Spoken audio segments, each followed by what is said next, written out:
Welcome back, Warner fam. Today, I'll recap a family comedy film, Despicable Me 4. Grab your popcorn and let your imagination run wild. The story begins. Gru and 3 of his loyal minions arrive at Gru's old villain school, Lycée Pas Bon. They're on a mission to capture Gru's old rival, Maxime Le Mal, but things don't go as planned. Maxime and the other villains mock Gru, laughing at him and calling him a has-been. Gru might have changed his ways, but the villain world hasn't forgotten or forgiven. The school's principal, Ubel Schlecht, steps up and proudly announces, "Maxime is this year's winner." The crowd cheers as Maxime struts to the stage, ready to show off. But there's a twist. He reveals that he's enhanced himself with cockroach DNA to become super strong. Gru sees his chance. He's on a mission for the Anti-Villain League, AVL, so he tries to arrest Maxime right then and there. But Maxime isn't going down easy. He and Gru get into a wild fight. Just when things get intense, more AVL agents swoop in to help. In the chaos, Maxime's girlfriend, Valentina, sneaks away. Maxime, furious and defeated, promises revenge. Gru better watch his back. Gru returns home to his family. Lucy, their 3 girls, Margo, Edith, and Agnes, and their new baby, Gru Jr. But there's a problem. Gru Jr. isn't exactly Daddy's biggest fan. He's all about Lucy, sticking to her like glue. Just when things seem calm, Silas Ramsbottom from the Anti-Villain League shows up with bad news. Maxime has escaped from prison and is coming for revenge. This puts Gru's entire family in danger. To keep them safe, Silas moves the family to a new location and gives them new identities. They're now the Cunningham family. Everyone tries to adjust, but Agnes is heartbroken. She had to leave behind her beloved pet goat, Lucky. Meanwhile, the minions are taken by the AVL for a top-secret experiment. Maxime and Valentina reunite with an army of super smart cockroaches. It's creepy and weird, but they're ready to help him. Valentina pilots a giant roach-shaped ship, while Maxime kicks off his revenge plan. It all started way back when Maxime and Gru were teenagers. Maxime had planned to perform Karma Chameleon in the school talent show, but Gru sang it first, stealing the spotlight and all the applause. That moment left Maxime humiliated, and now he's ready to make Gru pay. His evil plan? Kidnap Gru Jr. It's about to get personal, and Gru doesn't even know what's coming. Gru does his best to help the family settle into their new life in the quiet town of Mayflower. Everything feels different, but Gru tries to stay positive. He decides to meet their snooty new neighbor, Perry Prescott. Perry isn't exactly friendly, and his nose is always in the air. Meanwhile, Perry's daughter, Poppy, gives Gru a strange look. It's like she knows him from somewhere. Later, Gru takes Margo to her new school. He's trying to keep things normal, but something tells him their peaceful cover won't last for long. At the AVL headquarters, Silas has a surprise experiment ready for 5 unsuspecting minions. The plan? Give them superpowers and turn them into mega minions. Each one gets a unique power: stretching, super strength, flying, laser vision, and even rock powers. But there's a big problem.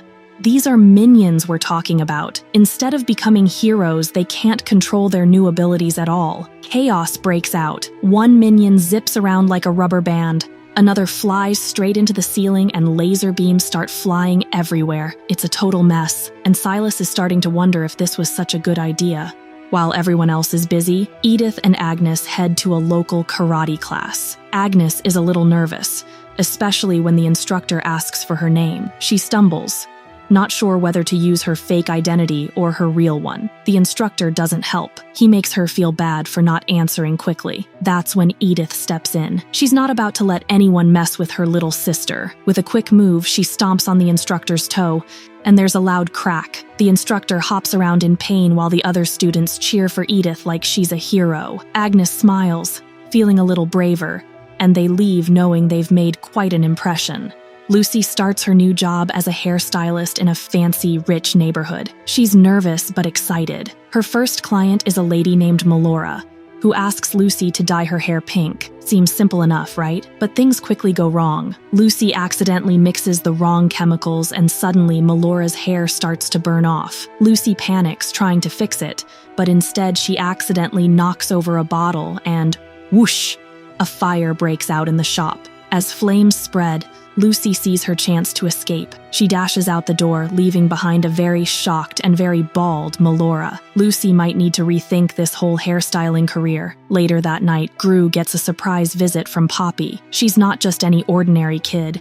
She's an aspiring villain. With a sly grin, she reveals that she knows exactly who he is. Gru tries to play it cool, but Poppy's one step ahead. She makes her move. "Help me pull off a heist or I'll expose your identity." Gru doesn't have much choice. If their cover is blown, his family could be in danger. So, with a sigh, he agrees to go along with Poppy's plan. This kid might be more trouble than he thought. Gru Jr. and 2 minions head off to meet Poppy for their big heist. They're on their way to Lycée Pas Bon, the villain school, to steal Lenny, the school's honey badger mascot. It's risky, but they don't have much choice. When they arrive, the minions accidentally leave Gru's bag full of important tools on their hot air balloon. No tools? No problem. Gru thinks fast and starts using whatever he can find in Junior's baby bag to make do. Once inside the school, the team sneaks past all the security measures. But things take a turn when Junior accidentally wakes up Lenny the honey badger. In the chaos, Gru tries to catch Lenny, but ends up tranquilizing himself instead. Amid all the mess, Junior steps in and calms Lenny down. The plan seems like it's back on track, but just when they think they're safe, Principal Ubelschlecht wakes up and starts chasing them. They make a quick escape, but Ubelschlecht calls Maxime, telling him exactly where to find Gru. The worst part? Lenny has a tracker on him, so Maxime won't be far behind. Lucy takes the girls to the supermarket, thinking it will be a simple trip, but to her surprise, Melora is there too. Lucy tries her best to stay unnoticed, but it's no use. Melora spots her right away. Melora is still upset about what happened at the salon and wants to get back at Lucy for ruining her hair and scalp. She starts following Lucy, angry and determined to make her pay. Lucy quickly grabs the girls and rushes to get the groceries. She doesn't forget to pay, though, because she's not that kind of person. As Lucy speeds out of the store, Melora tries to chase her on foot, but she can't keep up. After a while, Melora gives up and bursts into tears, realizing she's just made a fool of herself.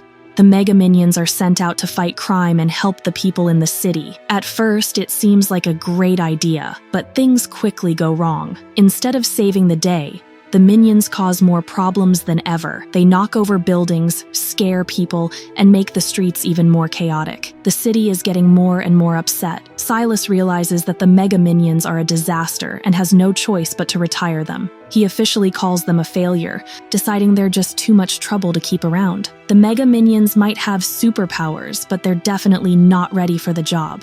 Gru and Lucy head to a country club with Perry and his wife Patsy, leaving the girls at home with Junior. Everything seems calm until Principal Ubelschlecht shows up at the house asking for Lenny. But when she starts asking for Gru, the girls immediately sense that something is wrong. Margo quickly texts Gru and Lucy, warning them. As soon as they see the message, Gru and Lucy race back home. Just in time, they arrive to find Ubelschlecht in her super wheelchair, trying to attack the house. The family jumps into action and fights her off. Lucy even manages to briefly disable the wheelchair, but it's not enough. Maxime and Valentina show up just then, and while everyone is distracted, they grab Junior and kidnap him. Now the family has to figure out how to get him back.